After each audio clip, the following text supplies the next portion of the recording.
We are back on Get Up, and our next game is Swagu Says. It's been far too long since we've played this. I'm going to make a statement, something I think people are generally saying, big fella, and then we're going to see what you have to say. So, Marcus, if people say not letting Saquon go for the record is a mistake, what does Swagu say? No, it's not a mistake, but I hate it. Okay, listen, two things can be true. I want the man to break the damn rushing record. That's the bottom line. The other thing is, if he get hurt, Nick Sirianni already been fired 4 times this year. So this will be the 5th time he gets that noise. Everybody understands why Saquon may not go for the record, but I hate it. That's what Swagu says. Bart, what do you say? I think it's consistent. I think if you let him play against the Giants, though, he has more fans on that side of the ball than he does. They might just let him go, right? They in Club Cabo already, so they quit a couple of games ago. I mean, last year we talked about winning the game that gets them out of the first thing. They've given up a long time ago. I think it's a mistake because Saquon doesn't like it. Like, he comes out and said he wanted to do it. His dad's upset. Like, until I heard that stuff, I thought I understood it. But the fact that he disagrees with the decision, that makes me wonder a little bit. It's the Giants. Go get 100 yards in the first half and sit down. A.J. Brown got hurt in a meaningless Week 18 game last year, and I think that's might have. Also, their bye was in Week 5. Yes. Right. So that's a long time ago. That's trying to get him right. I get it, but man. Yeah, I hate it. We all want to see it. Let's go to the next one. Marcus, if someone said Lamar Jackson is the league MVP this year, what does Swagu say? Nope, Saquon. Saquon Barkley to me should be the league MVP, and I get it, quarterback award, all of that. But 2,000 yards in this season, and nobody can tell me he wasn't. We talk about the Philadelphia Eagles offensive line. We talk about Jalen Hurts and the wide receivers. Saquon Barkley was the most valuable player for a team this year when we talk about a new player showing up to a place. The explosiveness, the touchdowns from deep. Obviously, this offense was struggling when they didn't have A.J. Brown, and Saquon Barkley carried the load. I think if a running back can run for 2,000 yards, have as many explosives, as many exciting plays. We've ran highlights of Saquon Barkley all season long, and he can't win the MVP. Let's stop calling it the MVP and just call it the who's the best quarterback this year. Now, the Davey O'Brien Award. What's the skeptical face, Graziano? Did they change the rules? You got to be new on a team now to win the MVP? No, that's a part of it, though, Graz. That's a part of it. He galvanized this entire thing, Graziano. This team hated each other by the end of last season, and he made them love each other. Look, the offense is pretty much doing what it did last year. The defense is the reason that they're so much better than they were at this point last year. Lamar Jackson has almost 900 rushing yards. How many passing yards does Saquon Barkley have? Guys, I can give Lamar Jackson the MVP every year. Yeah. All right. Well, don't stop now.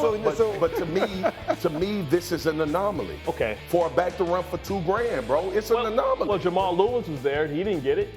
Chris Johnson didn't get it. We know they're not getting it. It's the offensive player of the year. We know they're for not the running back. That's not my point. So you got an old player doing new stuff. Nobody. You asked the question too. I asked it to you. Yeah. And what the hell I say? I liked your answer the best, by the way. But we have an old player and an old player playing with a new skill set. Right? Yep. You got Lamar Jackson.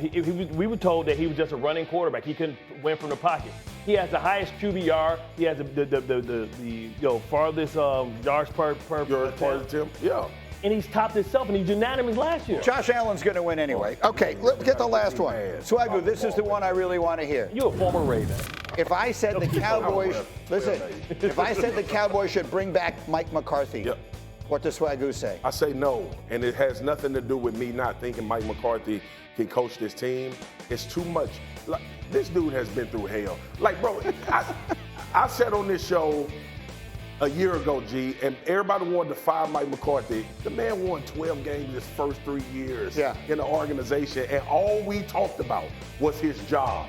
Mike McCarthy should be ready to go, should be tired. I don't think he's cooked as a head coach. I think the situation that he's in Dallas, he's figured out that I'm never going to have full autonomy to do anything here. And now you're to a point where you should want to get out and try to go put your stamp on the franchise. Graz, should we be thinking about him in terms of other coaching vacancies? I think that's kind of out there, and I think it's helpful to him that it's out there. Look, I mean, New Orleans has a vacancy. He coached there at one time. Maybe there's a connection. But I think the Cowboys are probably his best shot. I just don't know. See, to me, if you're the Cowboys, like, the whole point of moving on from Jason Garrett, however many years ago, that was 4 or 5 years ago, was to sort of elevate the program beyond, you know, 8-8, 8-8, 9-7, 10-6, first round, and he hasn't. He did get it to 12, but it's still nothing past the first round of the playoffs. So yeah. What do you think, Bart? I mean, this is tough, right? Because very few coaches get 3 bites at the apple, right? And that's what we'll be saying. You know, him getting 3 head coaching jobs. But you know, the fact that his offense hasn't really evolved into something that's modern. You know, he can't fire any offensive coordinators, and that's the issue, right? You need this offense to be dynamic because they don't have the depth of talent when you think about CeeDee Lamb and who else. So Marcus, let's just play the game. That's my point. If Mike McCarthy isn't the coach of the Cowboys, you just hit my point. But you want to go to New Orleans? But if it isn't him, no, you don't want. Then who? Who do we want? If you're a Cowboys fan, who are you saying, Jerry, go get who? The name you just said makes it very difficult to go get anybody. Oh, the name Jerry. Yeah, listen, man. The damn repetitive record of, are you going to let the man do his job? Like, Ben Johnson doing great. Everybody here, hot commodity. Ben Johnson ain't going to Dallas and tell Jerry what he doing. Nope. Aaron Glenn ain't going there. People talk about Bill Belichick and go. No, he's not. No chance. This man fired a 2-time Super Bowl winner 20-something years ago. Yeah. And then won it again with Barry Switzer, and it validated a terrible move. I think you would have won 5 with Jimmy Johnson. Yeah. And, so it's just a lot of what is that coach going to be able to actually do when you name him a head coach? Let me ask Graziano to do the one thing that all reporters hate to do the most. Oh, no. If McCarthy isn't the coach of the Cowboys, give me a name. Guess a name that could be it. Kellen Moore? He was there, right? Yeah. I mean, that's an interesting. You said guess, I guess. He's done a very good job in Philadelphia, right? That's a big boy wonder. Rex would enjoy that. We can talk about that. We'll see what winds up happening. The line in the Saturday games for our ESPN doubleheader, both for Pittsburgh and Baltimore. Here's the deal. If the Ravens lose to the Browns and the Steelers beat the Bengals, Pittsburgh wins the North. However, even if the Ravens win, and they're an enormous favorite to do so, Pittsburgh still has a lot to play for, because if Pittsburgh wins that spot, they would get the 5 seed and play Houston.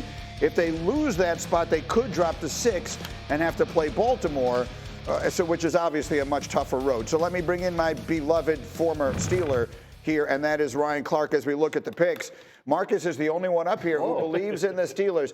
RC, this last 3-game stretch has been rough to watch. Does it sort of invalidate what we've seen from the Steelers all year? Does this look like a one-and-done group? What are your thoughts on your team going into the final weekend?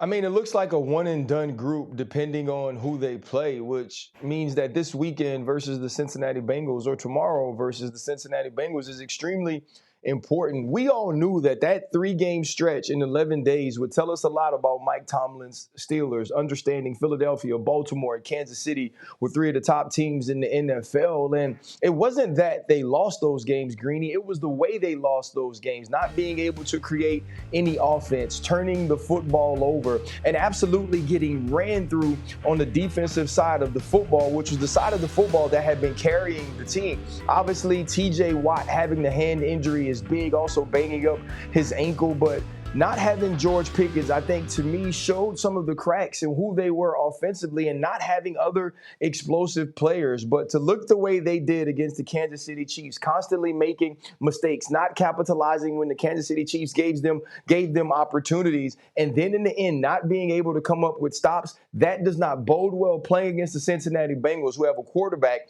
that is playing better than anybody in the league at the position.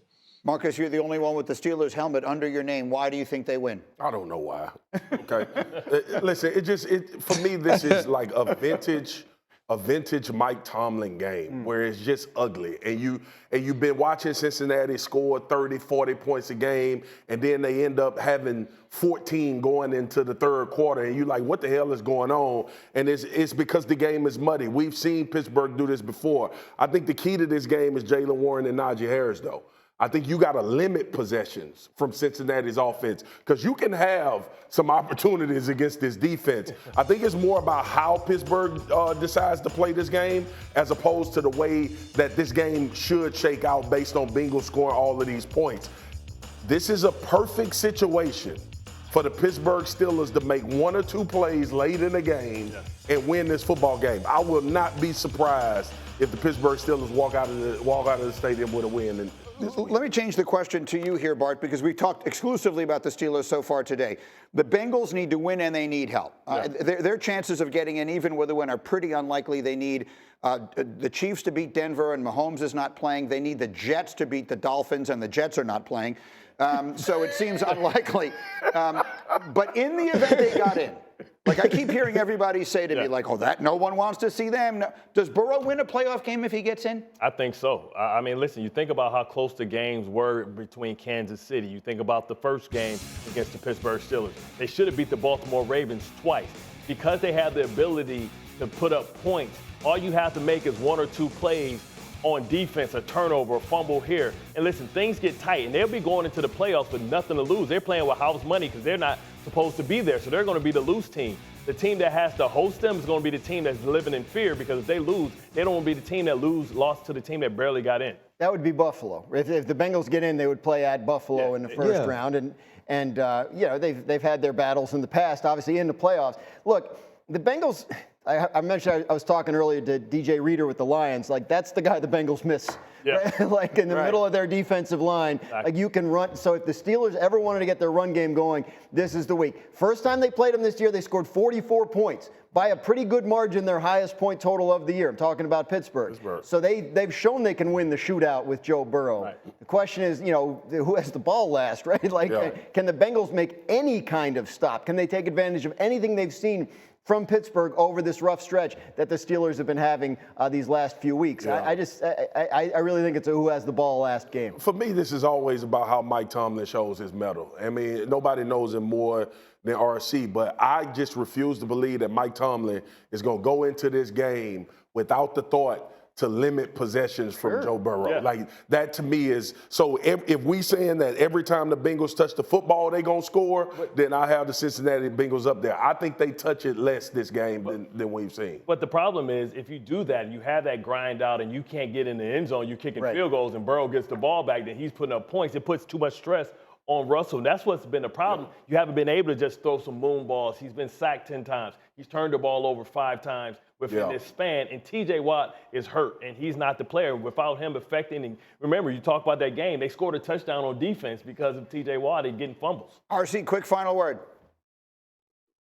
Yeah, that's the big thing for me is when you go back to that first game, we're talking about the points put up on the board. Remember, that was a Herbig sack that turned into a scoop and score for the Pittsburgh Steelers. And on the other side, though, we had a pick six for Cam Taylor-Britt. This isn't about, to me, the coaches. This is about execution. This is the reason Russell Wilson is here. And Russell Wilson is leading with positivity. He's looking back at the 2005 Steeler team and trying to figure out how they lose 3 in a row. How are they at 7-5? How do they find a way to go win a Super Bowl? Because he actually believes this team is that good. If this team is that good, if that coach is the coach that I think he is, a future Hall of Famer, you got to win this game. But that dude standing on the other side wearing number 9 is the best doing it right now. And it's going to start with stopping him. We will see all the action tomorrow. Again, our regular season finale, an all AFC North Saturday doubleheader. Lamar and the Ravens taking on the Browns. That's 4:30 Eastern. Then Steelers taking on Burrow and the Bengals.